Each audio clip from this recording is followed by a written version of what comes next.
मक्का मुश्तरका दिफाई मुआहिदा तवील मुद्दती दिफाई शराकतदारी की बुनियाद रखता है। सऊदी वजीर दिफा ने कहा है सऊदी अरब, तुर्की और पाकिस्तान के दरमियान एक ऐसा अग्रीमेंट हुआ है जिसने एक सनसनी सी फैला दी है।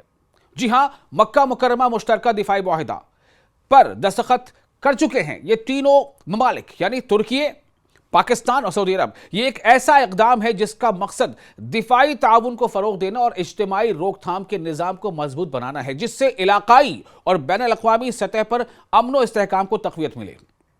सबसे अहम बात क्या है कि तुर्की, पाकिस्तान और सऊदी अरब, इनमें से किसी एक मुल्क पर भी अगर किसी तरह का कोई हमला होता है तो ये तीनों मुल्कों पर हुआ हमला समझा जाएगा और तीनों मुल्क मिलकर इसका जवाब देंगे। ये काफी अहम नुकता इसका है। मुआहिदे पर दस्तखत मक्का मुकर्रमा मुश्तरका दिफाई सरबराही इजलास के दौरान हुए, जिसमें सऊदी वली अहद शहजादा मोहम्मद बिन सलमान, तुर्की के सदर रजब तैयब एर्दोगान और पाकिस्तान के वजीर आजम मोहम्मद शहबाज शरीफ शरीक हुए। इजलास में रहनुमाओं ने तीनों ममालिक के दरमियान मुमताज ताल्लुकात का जायजा लिया और बाहमी दिलचस्पी के मुतअद्दिद इलाकाई व बैन अल-अक़वामी उमूर पर तबादला ख्याल किया।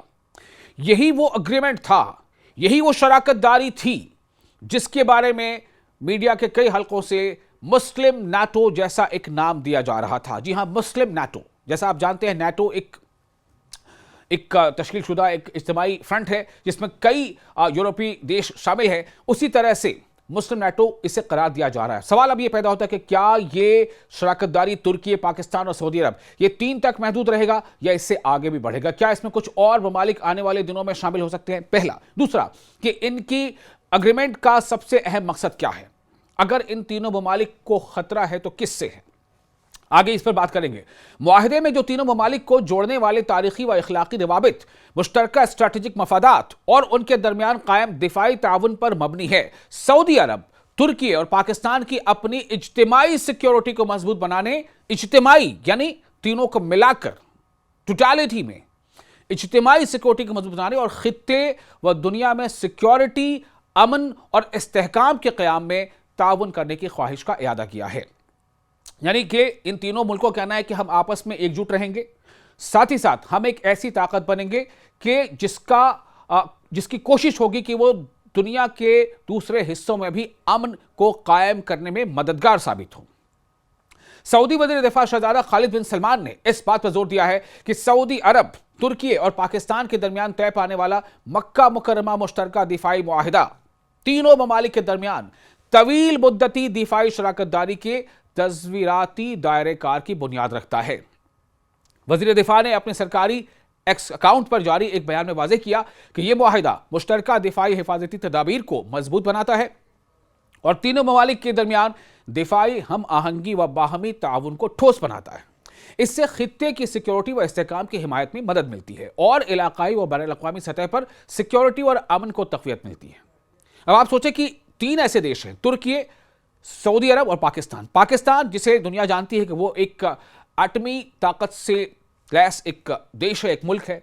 सऊदी अरब तेल का आप कह सकते हैं कि एक ऐसा देश जहां से काफ़ी बड़ी तादाद में दुनिया भर में खाम तेल की सप्लाई होती है, खाम तेल को प्रोड्यूस करता है। और दूसरा ये कि उसके पास पैसे की कमी नहीं है। तुर्की जिसके पास अच्छा खासा तजर्बा है, मिलिट्री माइट है, तजर्बा है, टेक्नोलॉजी है। तो टेक्नोलॉजी, मिलिट्री और पैसे, इन तीनों का मेलजोल, तजुर्बा, सब कुछ एक साथ सामने आ रहा है।